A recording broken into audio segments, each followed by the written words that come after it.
Assalamu alaikum students. I hope you all are good.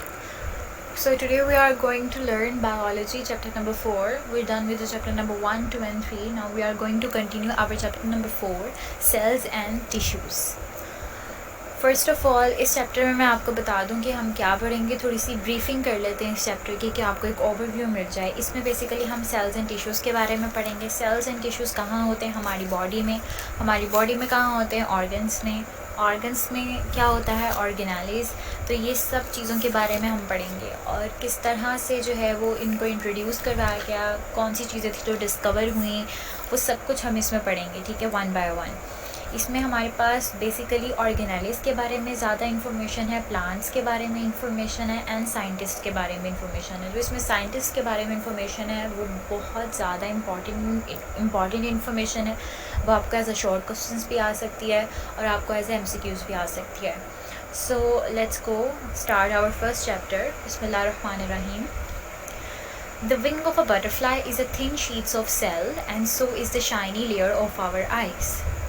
Basically butterfly क्या होती है, butterfly का विंग क्या होता है, एक थिन शीट ऑफ सेल, यानी कि बहुत पतली सी लेयर होती है लेकिन वो किससे मिलके बनी होती है, सेल से.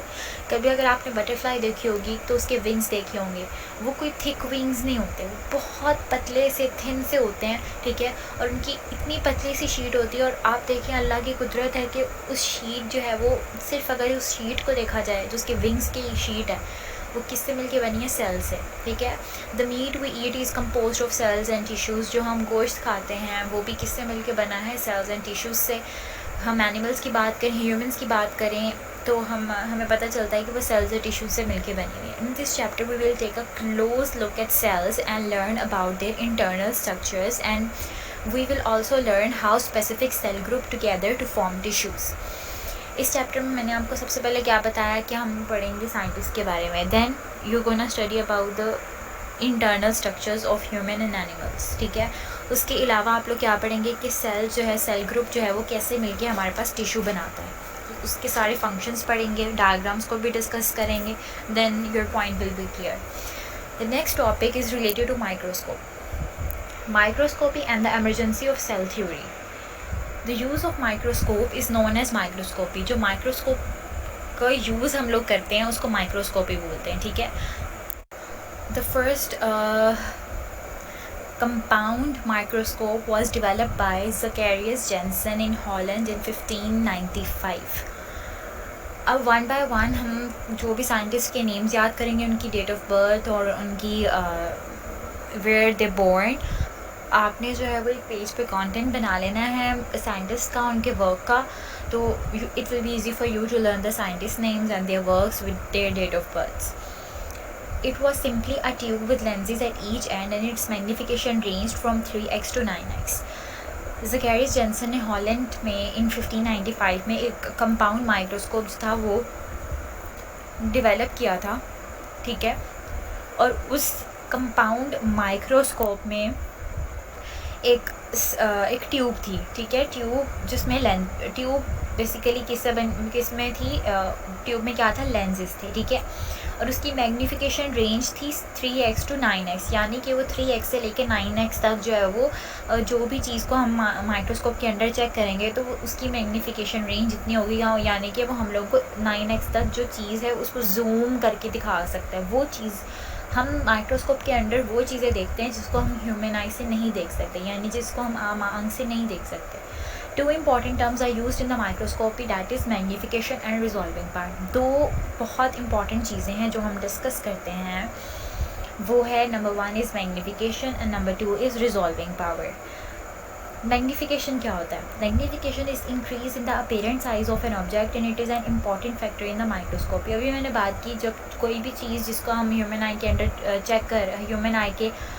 ह्यूमन आई से नहीं देख सकते और उसको माइक्रोस्कोप का लेंस चाहिए उसको देखने के लिए, तो हम उसको 9x तक, कंपाउंड माइक्रोस्कोप है तो उसकी मैग्नीफिकेशन रेंज है 3x to 9x. 3x से 9x के दरमियान हम उसको जूम करके उस ऑब्जेक्ट को देख सकते हैं, यानी कि उस ऑब्जेक्ट का साइज़ बड़ा हो जाता है. ठीक है, उसको हम कहते हैं मैग्नीफिकेशन पावर है.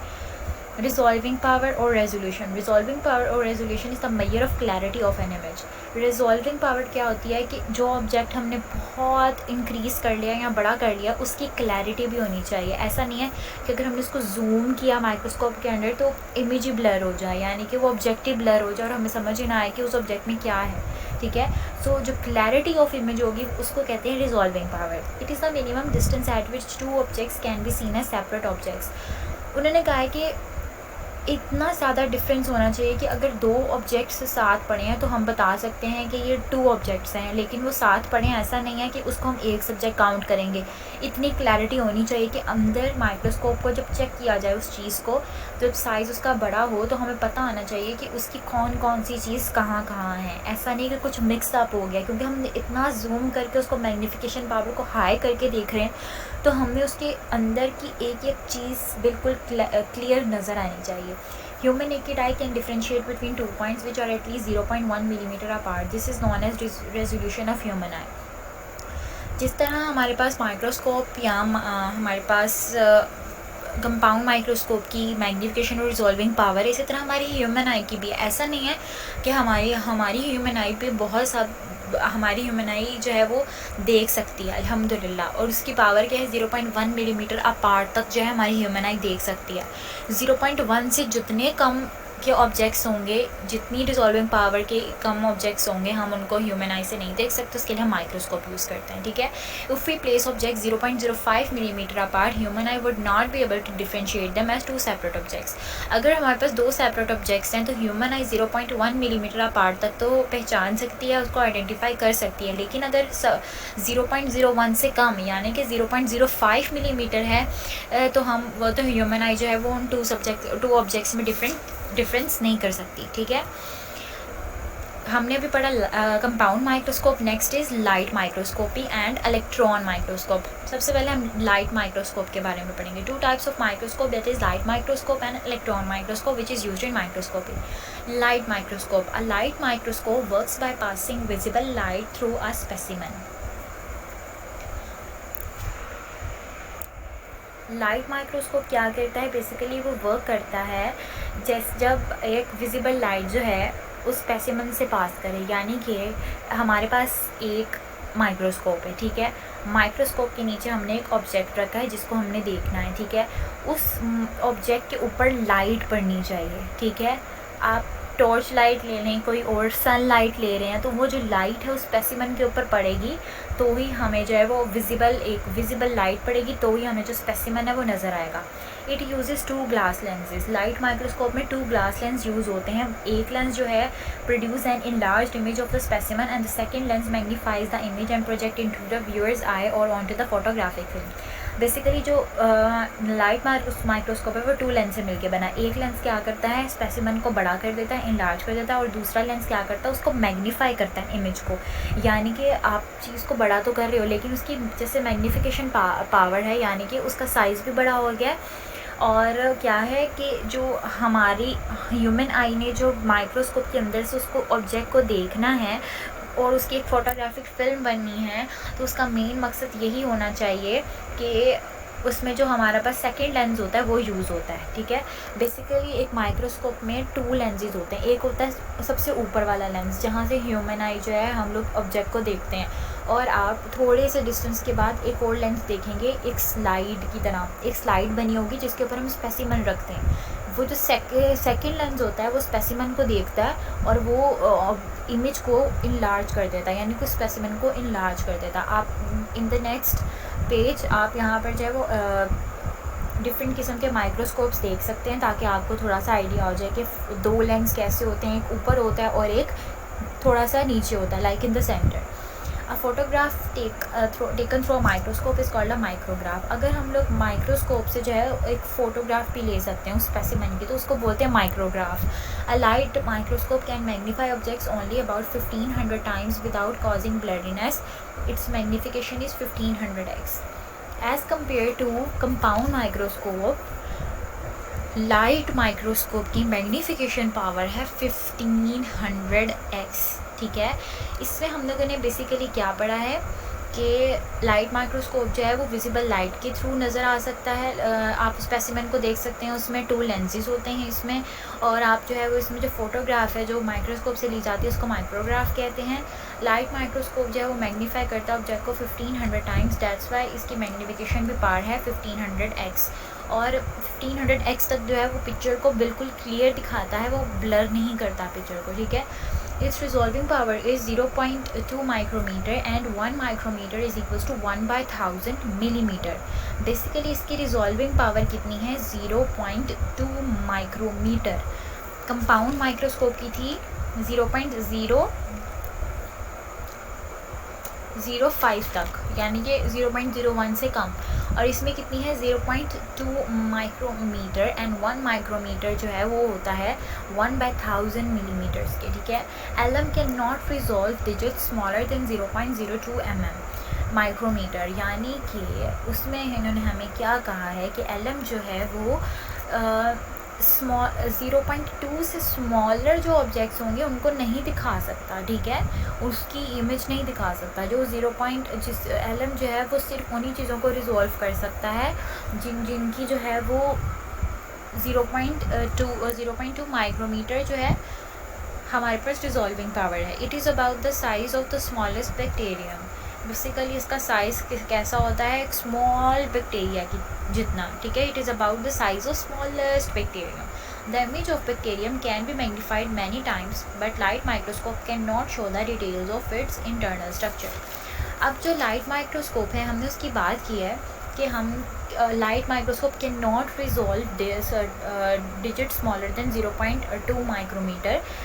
इसमें उन्होंने क्या कहा कि एक आपने स्मॉल बैक्टीरिया का साइज़ जितना जो है वो एक स्पेसिमेन ले लिया, ठीक है, वो इसको मैग्नीफाई तो कर सकता है बहुत ज़्यादा टाइम्स, ठीक है, लेकिन क्या करेगा लाइट माइक्रोस्कोप, उसकी ज़्यादा इंटरनल स्ट्रक्चर्स की डिटेल में नहीं जाएगा। तो कहीं ना कहीं लाइट माइक्रोस्कोप जो था उसकी मैग्नीफिकेशन पावर तो ज़्यादा थी, लेकिन वो चीज़ एक तो ये कि आपको उसके लिए विजिबल लाइट चाहिए होती है, और दूसरा वो जो ऑब्जेक्ट्स थे स्पेसिमेन से उनको क्लियरली नहीं दिखा पा रहा था एक रेंज तक। Then the scientists discovered the electron microscope. In electron microscope तो लाइट माइक्रोस्कोप तो एक्सेप्टेबल नहीं हो रहा था ना कंपाउंड, तो फिर इलेक्ट्रॉन माइक्रोस्कोप जो है उसको डिस्कवर करवाया गया। In electron microscope object and lens are placed in the vacuum chamber and in the beam of electrons which is pass through the objects. अब आप यहाँ पे देख रहे हैं कि थोड़ा सा मेथड चेंज हो गया है, चीज़ों का एडिशन हो गया है। वैक्यूम चेंबर आ गया इसमें, और वैक्यूम चेंबर में क्या हो रहा है, इलेक्ट्रॉन्स पास कर रहे हैं, ठीक है, उस ऑब्जेक्ट से इलेक्ट्रॉन पास थ्रू और are reflected from object and make image. जो ऑब्जेक्ट पड़ा है उसमें से इलेक्ट्रॉन्स पास हो रहे हैं और वो हमारे पास एक इमेज बना रहे हैं जो कि हम सबसे ऊपर वाले लेंस से अपनी ह्यूमन आई से उसको ऑब्जर्व कर रहे हैं। Electromagnetic lenses enlarge and focus the image. जो उसके अंदर इलेक्ट्रॉन्स की वजह से इलेक्ट्रोमैग्नेटिक वेव्स बन रही हैं, वो क्या कर रही हैं, इमेज को इनलार्ज कर रही हैं, और इनलार्ज करके बेसिकली वो हमारे पास एक फिल्म, फोटोग्राफिक फिल्म बना रही हैं। जो हमारे पास, जो हम ह्यूमन आई से सब कुछ देख रहे होते हैं ना, वो बेसिकली क्या है, फ़ोटो को इनलार्ज करके एक हमारे पास फोटोग्राफिक फिल्म बन रही होती है। Electron microscope has much lighter resolving power than light microscope. Electron microscope की रिजॉल्विंग पावर बहुत कम है इलेक्ट्रॉन लाइट माइक्रोस्कोप से। The most modern electron microscope can detect individual items in the form of atom. Biologist uses 2 types of electron microscope. जितने अब तो बहुत ज़्यादा वास्ट किस्म के जो है वो हमारे पास माइक्रोस्कोप्स आ गए हैं, लेकिन योर चैप्टर हमने कुछ स्पेसिफिक जो है वो माइक्रोस्कोप्स के बारे में डिस्कस किया है। Compound microscope, then we discuss about the light microscope, electron microscope. ऐसा नहीं है कि अगर किसी की मैग्नीफिकेशन पावर कम है तो ऐसा है कि हम लोगों ने उसको यूज़ करना ही छोड़ दिया या वो यूज़ नहीं होते। हर माइक्रोस्कोप जो है वो पुराने से पुराना, इन द ओल्ड सेंचुरी में जो माइक्रोस्कोप्स थे अगर तो अभी तक हैं और they are in the good condition, तो वो अभी तक यूज़ होते हैं लेबॉर्ट्रीज़ में, ठीक है। बायोलॉजिस्ट जो थे उनने इलेक्ट्रॉन माइक्रोस्कोप की ही क्या कहते हैं 2 टाइप्स निकाली थी, ठीक है, transmission electron microscope and scanning electron microscope. Basically when we discuss about the 2 electron microscopes differently, it's mean they have different type of functions, they have different type of abilities, they have different type of phenomena, they have different type of visual appearance, they have different type of physical appearance, ठीक है। So we are going to discuss the transmission and scanning electron microscope one by one। TEM, transmission electron microscope, electrons which are emitted through the specimen, and SEM, scanning electron microscope, electrons are reflected from the metal coated surfaces. Transmission electron microscope कहाँ basically transmit होता है specimen के through, ठीक है. Electrons उसमें क्या करते हैं, स्पेसिमन के थ्रू ट्रांसमिट होते हैं, और इसमें क्या है, इलेक्ट्रॉन्स रिफ्लेक्ट होते हैं एक मेटल कोटेड सरफेस से, यानी कि जहाँ पे ऑब्जेक्ट पड़ा हुआ है वो एक मेटल कोटेड सरफेस होती है. TEM is used for study to internal structure of cells and SEM is used to study the structure of cells. TEM को हम इंटरनल सेल के स्ट्रक्चर के, यानी कि अगर हमारे पास एक सेल है तो उसके इंटरनल स्ट्रक्चर को पढ़ने के लिए हम TEM यूज़ करेंगे. इन द नेक्स्ट टॉपिक्स मैं आपको बार बार रिपीट करके बताती रहूँगी कि सेल का जो इंटरनल स्ट्रक्चर है वो कौन कौन से हैं जिसको हम TEM से देख सकते हैं, क्योंकि TEM से ही इंटरनल स्ट्रक्चर्स को देखा गया है, तभी उन्होंने हमें इतना ब्रीफ चैप्टर दिया, इतना एक्सप्लेन करके चैप्टर बनाया. अगर ये माइक्रोस्कोप्स ना होते हम सेल को स्टडी नहीं कर सकते थे, क्योंकि सेल को आप सेल को देख सकते हैं, suppose if you see the cell by your human eye, लेकिन it doesn't mean that it will create a good image, क्योंकि जो सेल के इंटरनल स्ट्रक्चर्स हैं या ऑर्गेनाइज हैं जिनको हम इस चैप्टर में नेक्स्ट फर्दर डिस्कस करेंगे, वो आप कभी भी ह्यूमन आई से नहीं देख सकते थे. तो उसके लिए हम लोगों ने माइक्रोस्कोप यूज़ करके उसकी एक्सप्लेनेशन दी, ठीक है. SEM क्या है, SEM basically is use to study the structures of cells. यह बेसिक स्ट्रक्चर की बात हो रही है. स्कैन का मतलब होता है कि एक बज़ाहिर सामने वाली चीज़ को स्कैन करना, ठीक है. तो इसलिए सेल का जो बाहर का जो स्ट्रक्चर है वो किससे हम लोगों ने पढ़ा या उसको समझा, स्कैनिंग इलेक्ट्रॉन माइक्रोस्कोप से, ठीक है. So we discuss about all the microscopes. Now I am going to revise. First of all, we discuss about what we are going to read in this chapter. It's all about the cells and their internal structures. ठीक है. The next thing we discuss about the use of microscopy is known as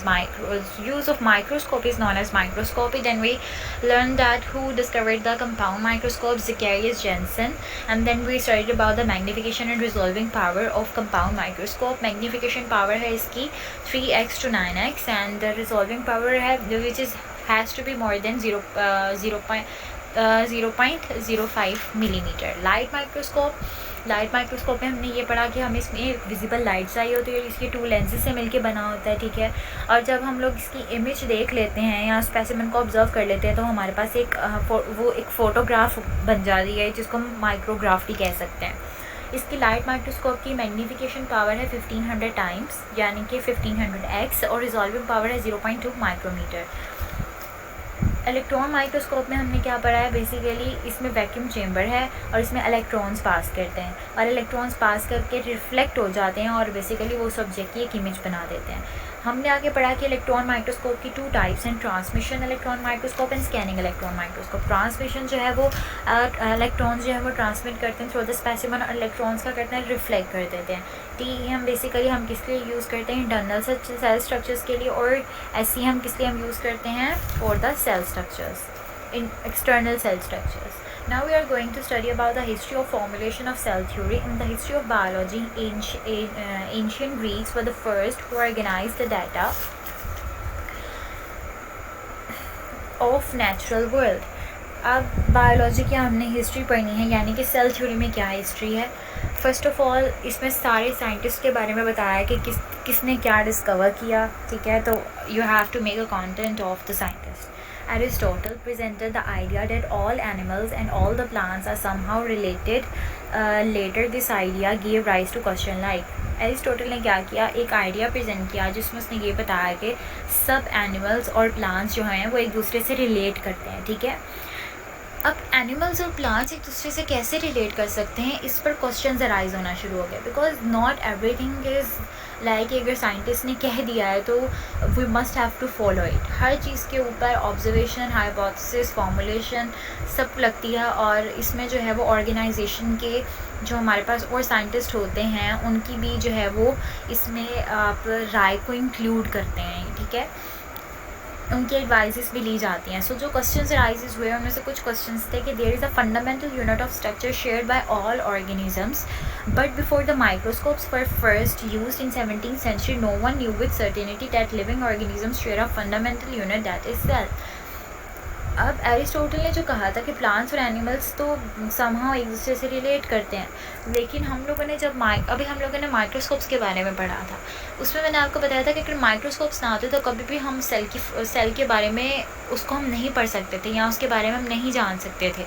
तो इसीलिए कहीं ना कहीं Aristotle का जब वो कुछ मिसअंडरस्टैंडिंग्स हुई हैं कि वो दोनों जो है वो समहाउ रिलेटेड हैं, क्योंकि सेल की डिस्कवरी नहीं हुई या सेल के बारे में उसने इतनी ज़्यादा अच्छे से स्टडी नहीं की, बिकॉज उस सेंचुरी में तो माइक्रोस्कोप्स जो हैं वो इतने नहीं थे, क्योंकि आपने तो उनके बारे में पढ़ा ही 17वीं सेंचुरी में जाके जब वो डिस्कवर हुए। ठीक है, तो इसका मतलब कहीं ना कहीं उसको लैक ऑफ इंफॉर्मेशन थी। Cells were first described by a British scientist Robert Hooke in 1665। सबसे पहले सेल जो है, this is the most basic thing कि आपको पता होना चाहिए कि सेल डिस्कवर कहाँ से हुआ। वो थे ब्रिटिश साइंटिस्ट रॉबर्ट हुक इन 1665, जब उन्होंने सेल को जो था वो डिस्कवर किया, यानी कि डिस्क्राइब किया।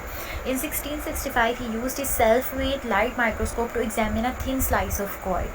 सेल को आप तब तक डिस्क्राइब नहीं कर सकते जब तक आप उसको अंडर माइक्रोस्कोप स्टडी नहीं करते। अंडर माइक्रोस्कोप जो है उन्होंने क्या किया, अपना खुद से बनाया हुआ लाइट माइक्रोस्कोप यूज़ किया और उन्होंने एक thin slice of quark use की, ठीक है, उसको एग्जामिन करने के लिए सेल को। Hooke observed a honeycomb of teeny empty compartments in cork as celluli। और जो हमारे पास रॉबर्ट हुक थे उन्होंने क्या कहा, एक हनी कॉम्ब जो था ऑफ टीनी, यानी कि हनी कॉम्ब क्या होता है, यानी कि उसके अंदर छोटे छोटे होल्स होते हैं, ठीक है, कंपार्टमेंट्स बने होते हैं और उसमें जो है वो बीज जो है वो अपना शहद जो है उसको हनी को जो है वो हनी मेकर्स होते हैं अंदर। तो बेसिकली इसी तरह उन्होंने कहा कि सेल के अंदर भी कंपार्टमेंट्स बने हुए हैं जिनको कहते हैं cellulae. His term has come to as cells. जो सेलुलाई होती है ना, उससे जो है वो नाम निकाल लिया कि इसको हम कह सकते हैं cells. The first living cells were observed a few years ago by Dutch naturalist Antonie van Leeuwenhoek. जो हमारे पास एक फर्स्ट लिविंग सेल था ना, वो कुछ अरसे के बाद डच जो नेचुरलिस्ट था यानी कि एंटोनी वैन ल्यूवेनहोक, उसने जो है वो ऑब्जर्व किया था। He observe tiny organisms from pond water under his microscope and call them as animalcules. यानी कि उसने लिविंग सेल को कहाँ से ऑब्जर्व किया, उसने पानी में से क्या किया, एक थोड़े से टाइनी ऑर्गेनिजम्स थे, उसने पॉन्ड वाटर में से वो ले लिया और उसने उसको अंडर माइक्रोस्कोप स्टडी किया और उसको एनिमल क्यूल्स कह दिया, एनिमल क्यूल्स उसका नाम रख दिया, ठीक है।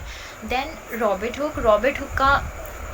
हुक ने जो सेल की डिस्कवरी की थी उससे बेसिकली क्या उनको अवार्ड भी मिला था, ठीक है। बेसिकली वो क्या थे, वो केमिस्ट थे, मैथमेटिशियन थे, फिजिशियस थे और उनकी रिमार्केबल इंजीनियरिंग एबिलिटीज़ थी जिनकी वजह से उन्होंने अपना लाइट माइक्रोस्कोप डिस्कवर किया। उसके अलावा उन्होंने अपने मैकेनिकल डिवाइसेस को इन्वेंट किया और उनमें इम्प्रूवमेंट की, included the time pieces, the quadrant and the geometric telescope. ना सिर्फ उन्होंने माइक्रोस्कोप बनाया था बल्कि उन्होंने अपना टेलीस्कोप भी बनाया था, ठीक है। नेक्स्ट साइंटिस्ट और उनकी डिस्कवरीज जो है अब हम पढ़ते हैं। जीन बैप्टिस्ट डी लैमार्क, उन्होंने क्या प्रपोज किया था, that nobody can have life if it's part or no cellular tissues or are not form by cellular tissues. Cell is life and without cell there is no life. ये था Jean Baptiste de Lamarck का quote. उसमें उन्होंने कहा है कि कोई भी बॉडी जिसके अंदर सेलुलर टिश्यूज नहीं हैं, it's not called a body. ऐसी कोई बॉडी फॉर्म ही नहीं हो सकती जिसमें सेलुलर टिश्यूज़ नहीं है, ठीक है। Robert Brown, in 1831 a British botanist Robert Brown discovered nucleus in the cell. Robert Brown ने भी माइक्रोस्कोप के अंदर स्टडी की तो हमें ये पता चला कि सेल के अंदर क्या होता है, एक nucleus. Matthias Schleiden, in 1838 a German botanist Matthias Schilden studied plant tissues and made the first statement of cell theory. He stated that all plants are aggregates of individual cells and are fully independent. जो Matheus Schleiden था उन्होंने क्या कहा, उन्होंने plant tissue को study किया, ठीक है, और उन्होंने फर्स्ट जो थी फिर अपनी सेल थ्योरी जो थी उसको एग्रीगेट किया। उसमें क्या था कि all plants are aggregate of individual cells are fully independent, यानी कि हर सेल जो है वो अपना इंडिविजुअली प्लांट सेल में वर्क कर रहा है, ठीक है। Theodor Schwann, in 1839 a German zoologist Theodor Schwann reported that all the animal tissues are also composed of individual cells। 1839 में जो जर्मन जोलॉजिस्ट थे थियोडर शवान, उन्होंने रिपोर्ट किया एनिमल टिश्यूज़ के बारे में। मैथियस शील्डन ने किया था प्लांट टिश्यूज़ के बारे में और थियोडर शवान ने किया था एनिमल टिश्यूज़ के बारे में। एनिमल टिश्यूज़ भी कैसे बेसिकली किस चीज़ से उनकी कॉम्पोजिशन बनी है, इंडिविजुअल सेल्स से. Schleiden and Schwann they propose the cell theory in initial forms. Basically उन्होंने सेल थ्योरी परफॉर्म की थी, लेकिन हम लोगों को यानी कि प्रपोज की थी इनिशियल फॉर्म में, मतलब यानी कि स्टार्टिंग भी उनकी स्टार्टिंग थी उस सेल थ्योरी को लेकर. Rudolf Virchow. Next scientist is Rudolf Virchow. In 1855, Rudolf Virchow, a German physician, proposed an important extension of cell theory. रेडोल्फ विर्चन जो थे विर्चो जो थे उन्होंने बेसिकली वो क्या थे, जर्मन फिजिशियन से. उन्होंने प्रपोज किया था एक्सटेंशन सेल थ्योरी की. He propose that all living cells arise from pre existing cells omnis cellulae cellula. उन्होंने एक लिविंग ऑर्गेनिज्म था, यानी कि प्री मतलब होता है पहले जो एग्जिस्टिंग सेल्स थे उसमें से उन्होंने एक लिविंग सेल जो है उसको प्रपोज किया और उसको नाम दे दिया ओमिनिस सेलुलाई सेलुला. ठीक है, यानी कि उन्होंने जो सेल थ्योरी थियोडर और शवान ने दी थी, शील्डन और शवान ने दी थी, उसको फर्दर जो है वो प्रमोट किया. ठीक है, उसकी इंपॉर्टेंस बताई, उसको और एक्सटेंशन में लेकर गए. ठीक है, लोइस पास्चर. सेल थ्योरी का बेसिकली मकसद क्या है? इसका मकसद ये है कि जिस तरह से सेल डिस्कवर होता गया और उसके अंदर न्यू इन्वेंशंस जो हैं वो अंडर माइक्रोस्कोप ऑब्जर्व करते गए साइंटिस्ट, तो उसको सेल थ्योरी में हम लोगों ने एक सेल थ्योरी में मैन्युपुलेट किया. हम जो है बेसिकली सेल थ्योरी भी पढ़ेंगे कि इन सब सेल्स के बारे में अंडर माइक्रोस्कोप स्टडी करके हमारे पास एक क्या बेसिक सेल थ्योरी आई है. क्योंकि ऐसा नहीं है कि हम बायोलॉजी में लेम लैंग्वेज को यूज़ करके कि साइंटिस्ट ने पहले ऐसे किया. This is not the cell theory. Cell theory की एक प्रॉपर हाइपोथेसिस बनेगी और उसको एक प्रॉपर स्टेटमेंट में कन्वर्ट किया जाएगा. ठीक है. Louis Pasteur. In 1862, Louis Pasteur provided experimental proof of this idea. यानी कि जो रुडोल्फ विर्चो का आइडिया था about the living cells, Louis Pasteur ने उसका एक्सपेरिमेंटल प्रूफ दिया. Cell theory. Cell theory is regarded as one of the most fundamental knowledge in biology about cell. It has wide-ranging effects in all the fields of research. जब तक हमारे पास cell की discovery नहीं आई थी, no one can talk about cell, no one can talk about sub cells, no one can talk about cells. किसी भी चीज़ के बारे में आप डिस्कवर जो थे वो नहीं कर सकते थे. ठीक है, उसके बारे में कोई लिख नहीं सकता था. जो साइंटिस्ट थे उनकी बहुत ज़्यादा मेहनत, जो उन्होंने माइक्रोस्कोप के अंदर हर ऑब्जेक्ट्स को रखा और उन्होंने एक सेल डिस्कवर किया, फिर उसके अंदर न्यूक्लियस को डिस्कवर किया, फिर उसकी फर्दर ऑर्गेनाइज को डिस्कस किया, उसके इंटरनल और एक्सटर्नल स्ट्रक्चर्स को डिस्कस किया. Then we reach towards the cell theory कि yes cell exist and without cell no one like not a single soul in this world can exist. ठीक है. Cell theory is it's modern form includes the following principles. Cell theory को जो है अब आजकल एक principal में convert कर दिया गया है कि ये जो सारा कुछ हमने सर्च में पढ़ा वो बेसिकली हमारे पास क्या था. All organisms are composed of one or more sales. सारे जो लिविंग ऑर्गेनिजम्स हैं वो कंपोज किससे हुए हुए हैं, वन और मोर सेल्स से. ठीक है, हमारी बॉडी में countless cells हैं. Plants also have cells, animals also have cells. Cells are the smallest living things, the basic unit of organization. Cell क्या है, smallest thing है और वो basic unit है हमारे पास organization का, हमारी पूरी body को चलाने का basic unit है. ठीक है. Cells arise only by division in previously existing cells. Cells क्या है basically, ये हमारे पास अराइज होते हैं division in the pre existing sales. जैसे कोई पुराना सेल बना है उससे आगे डिवीजन फर्दर होती है, then it make a new cell. पुराने जो डेड सेल्स होते हैं अगर एक दो सेल्स हमारी बॉडी से ख़त्म भी हो जाते हैं तो इट नेवर गोना इफेक्ट अस, क्योंकि हमारी बॉडी में और बहुत से सेल्स हैं और जो भी प्री एग्जिस्टिंग सेल था वो जाते जाते एक नया सेल जो है वो इसकी फॉर्मेशन हो गई. ठीक है. Next topic is subcellular or acellular structures. According to the first principle of cell theory, first principle है all organisms are composed of one or more cells. Virus, prions और viroids are not composed of cells. इसका क्या मतलब हुआ कि living cells मिलके बने हुए, जहाँ तक वायरस, प्रियॉन्स और वायरोस जिनको अभी तक हम किसी भी किंगडम में किसी भी जगह पे उसको कंपोज नहीं कर सके, क्योंकि हम जो वायरसेस को अभी ना लिविंग थिंग्स कह सकते हैं ना नॉन लिविंग थिंग्स कहते हैं. तो बेसिकली ये क्या है, ये सेल से मिलकर नहीं बने. Rather they are subcellular, may be ये सबसेलुलर हो सकते हैं या एसेलुलर पार्टिकल्स हो सकते हैं. ठीक है. We know that such acellular particles are not classified at any one of the 5 kingdoms of organisms.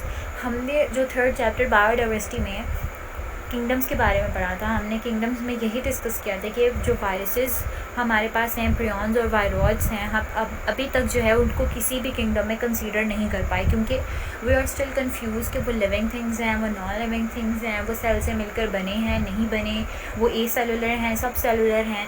We didn't even consider till now, क्योंकि अभी तक जो है इसके बारे में कोई भी इंफॉर्मेशन अभी तक नहीं आई कि जिसको हम जनरेट करके ये बता सकें कि इसको किस किंगडम में रखना है, या उसके बारे में एक हाइपोथेसिस या उसके बारे में प्रिंसिपल दे सकें। ठीक है, so we done with our lecture. हमने आज जो है वो माइक्रोस्कोप्स के बारे में पढ़ा, सेल के बारे में पढ़ा, सेल की थ्योरी के बारे में पढ़ा, और हमने जो एक 3 बेसिक प्रिंसिपल्स निकाले कि all organisms are composed of one or more cells. Cells are the smallest thing and the basic unit of organization, and cells arise only by doing previously existing cells. ये 3 principles निकालने के लिए पीछे scientist की कितनी ज़्यादा struggle थी, एक हिस्ट्री थी कि सबसे पहले एरिस्टोटल आए, फिर रॉबर्ट हुक आए, फिर एंटोनी वैन ल्यूवेनहुक आए, फिर जेन बैप्टिस्ट डी ग्लैमराक आए, then Robert Brown, then Matthew Sheldon, Theodore Schwann, Sheldon and Schwann, then Rudolf Virchow and Louis Pasteur.